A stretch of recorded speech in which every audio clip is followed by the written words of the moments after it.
মৰমৰ ছাত্ৰ ছাত্ৰীসকল, আজি গোটেই দিন শিক্ষকৰ বিষয়, শিক্ষকক কেনেকুৱা শ্ৰদ্ধা সন্মান কৰিব লাগে, গোটেই দিন আজি আলোচনা হ'ব। সৰ্বপ্ৰথম আমি এই কথাটো জনা উচিত যে কোৰাণৰ প্ৰথম শব্দটো হ'ল কি জানানে? কি? ইকৰা। কি? ইকৰা। ইকৰা মানে পঢ়া শুনা কৰা। বুজিলা? তো ফাৰ্ষ্ট অফ অল আমি সৰ্বপ্ৰথম আমাৰ মা দেউতাক শ্ৰেষ্ঠ শিক্ষক বুলি আমি গণ্য কৰিব লাগে। সবতকৈ ডাঙৰ শিক্ষক কোন? আমাৰ মা দেউতা। মা দেউতাক আমি সন্মান কৰিবই লাগিব, নহ'লে ৰব্বুল আলামিন তাবাৰাকা ও তাআলা আমাৰ ওপৰত লানত পৰিব নহয়। তাৰপিছত যিমান শিক্ষক, আমাৰ বহুতো শিক্ষক হ'ব পাৰে। আমি ক্লাছ 1ৰ পৰা হওক একেবাৰে BA PA পাছ কৰি দিলোঁ, কিমান এজন শিক্ষক নহ'ব নহয়, বহুতখিনি শিক্ষক হ'ব। ঠিক তেনেদৰে মক্তবত আমাক কলিমাৰ পৰা কোৰাণলৈকে পঢ়া শুনা কৰাত বহুত শিক্ষক আহিব নহয়। সকলো আমাৰ অন্তৰৰ পৰা শ্ৰদ্ধা, মৰম আৰু সন্মান থাকিব লাগিব। বুজিলা? সন্মান থাকিব লাগিব। শিক্ষকজন, স্কুলৰ শিক্ষকজন যদি ধৰ্মাৱলম্বী হয়, মুছলমান হয়, হিন্দু হয়, খ্ৰীষ্টান হয়, বুদ্ধ হয়, যিকোনো হওক, কিন্তু আমাৰ সন্মানটো কৰিব লাগিব। আমাৰ সন্মান চিৰজীৱন থাকিব লাগিব। এইটো আমাৰ মনত ৰখাটো দৰকাৰ। আপোনালোকৰ ভৱিষ্যত উজ্জ্বল কামনা হওক। আমি অন্তঃস্থলীৰ পৰা দোৱা দিছোঁ, আশীৰ্বাদ দিছোঁ। আমাৰ হুজুৰে বহুত মূল্যৱান আপোনালোক কথা কৈছে, এইবিলাক মানি চলাৰ চেষ্টা কৰিব। আল্লাহ তাআলা আপোনালোকক কামিয়াব দিয়ক, আমি দোৱা কৰিছোঁ। ওমা আলাইনা ইল্লাল বালাগ। أما بعد، قال الله تبارك وتعالى: أعوذ بالله من الشيطان الرجيم، بسم الله الرحمن الرحيم، قل هل يستوي الذين يعلمون والذين لا يعلمون إنما يتذكر أولو الألباب. صدق الله العظيم. وقال النبي صلى الله عليه وسلم: أنا بعثت أتمم مكارم الأخلاق وأنا بعثت معلم. أنا بعثت معلم. محترم সম্মানীয় হুজুৰ সাহেব আৰু মোৰ মৰমৰ ছাত্ৰ ছাত্ৰীসকল,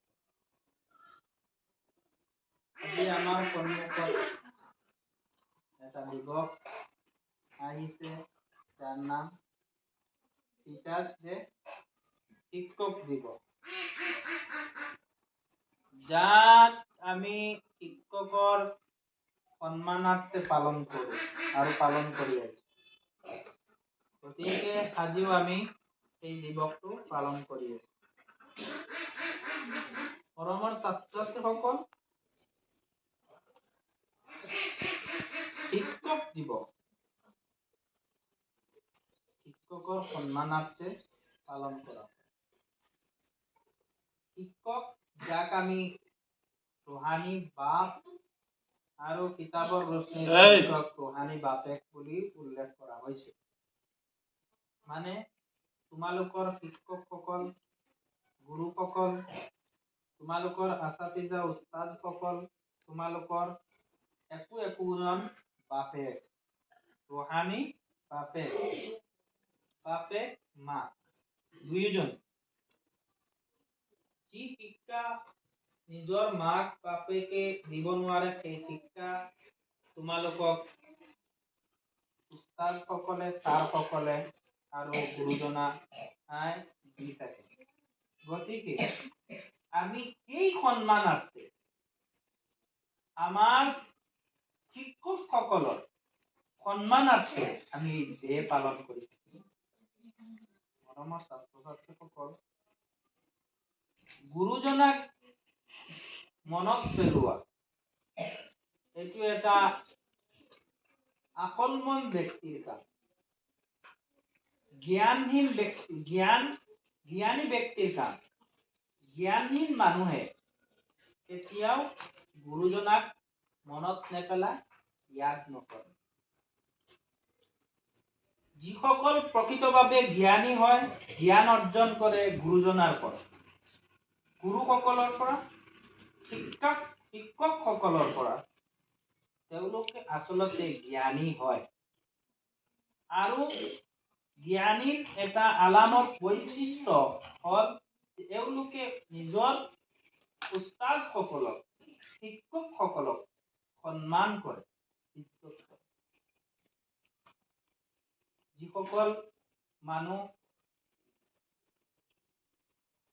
জ্ঞানহীন হয়, তেওঁলোকে গুৰুজনাক সন্মান কৰিব নাজানে।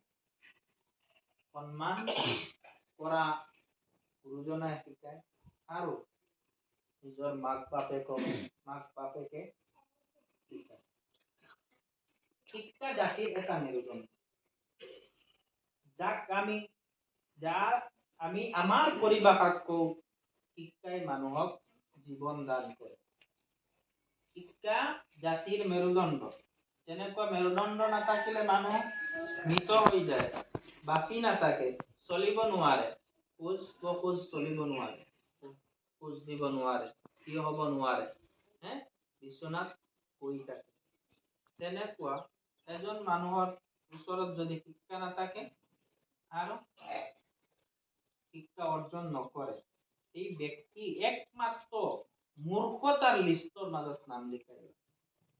আৰু তেওঁ কেতিয়াও জাতিৰ মেৰুদণ্ড হ'ব নোৱাৰে আৰু জাতিক আগুৱাই লৈ যাব নোৱাৰে। জাতিক আগুৱাই লৈ যাবলৈ হলে আপোনাৰ ওচৰত শিক্ষা থাকিব লাগিব, শিক্ষাগত অৰ্হতা থাকিব লাগিব। মনত ৰাখিবা, শিক্ষাই মানুহক জীয়াই ৰাখে। শিক্ষাই মানুহৰ প্ৰাঞ্জল আৰু জ্ঞানজল